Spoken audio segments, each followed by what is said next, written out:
Hey there. So my name is Matthew. I'm the pastor of Grace Lutheran Church in Boulder, Colorado.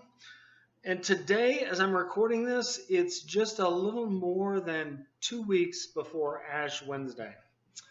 In an ordinary year, what would be happening 2 weeks before Ash Wednesday is I would be starting to think about whether I wanted to consider looking around to see if I could find the palms that I'd saved from last year's Palm Sunday, so that we could burn them on Transfiguration Sunday, the Sunday before Ash Wednesday, in preparation for Ash Wednesday. This year, though, since we're pandemicking and all, I planned ahead and I found and I burned the palms like a week or so ago so that we can get them to folks so that you can have some in your home for the Ash Wednesday service before Ash Wednesday.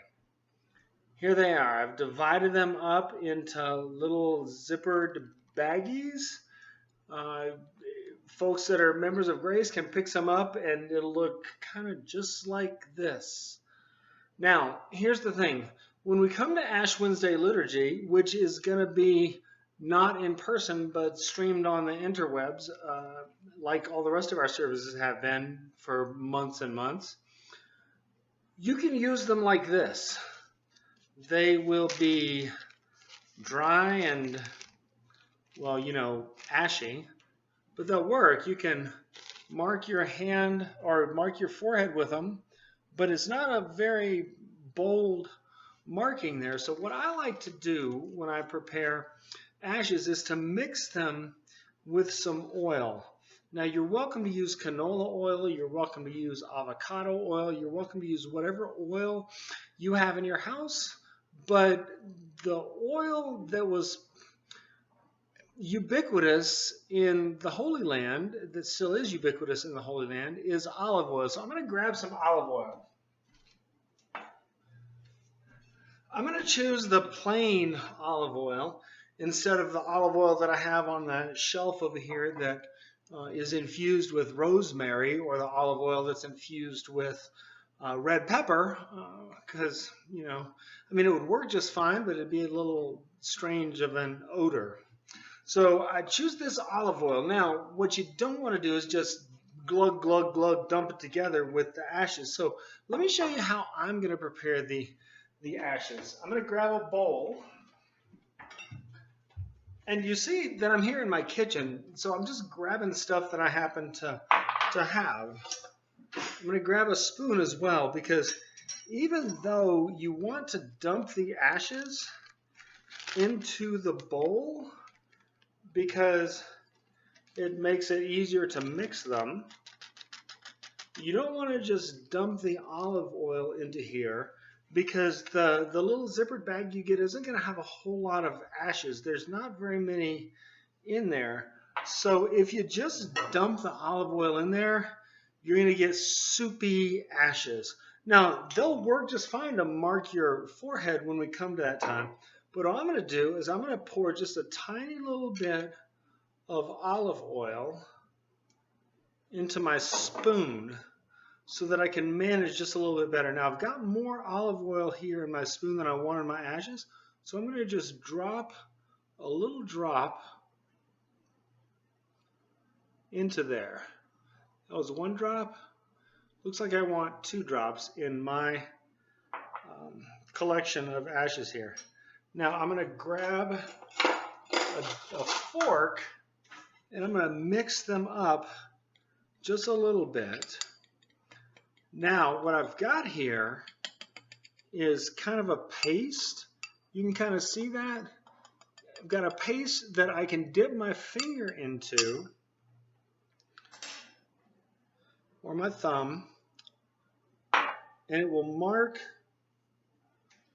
the cross on skin just fine there. Now, you can make yours a little more soupy, you can make yours a little less soupy.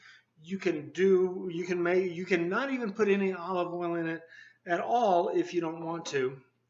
You can just let it go as they are. But if you want them to be able to mark just a little bit so you can see it, it's good to dump a little bit of olive oil into there.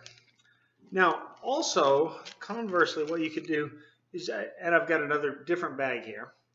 What you can do is take just the bag in and skip the bowl altogether and just dump a little drop of olive oil into the baggie there. And then you can zipper it back closed. And then you mix it together inside the baggie. And then your ashes are ready to go for when it comes to Ash Wednesday. That's if you want to skip the bowl entirely and not worry about having to do extra dishes or something like that. So it might not be perfectly liturgically correct to do this the way that I just showed you.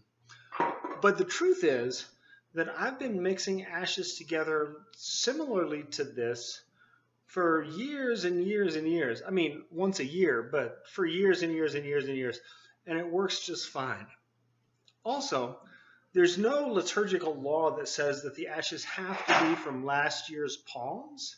If you have ashes from a fireplace or a campfire that when you went camping last week, it would have been cold around Colorado, but you might have. And especially if you know that the wood you burned or whatever you burned was clean and not treated with whatever they treat lumber with these days, then those ashes will work just fine too. There's no law that says it has to be last year's palms. So that's how you can prepare ashes to get ready for Ash Wednesday worship service. The ashes at Grace are available in the narthex.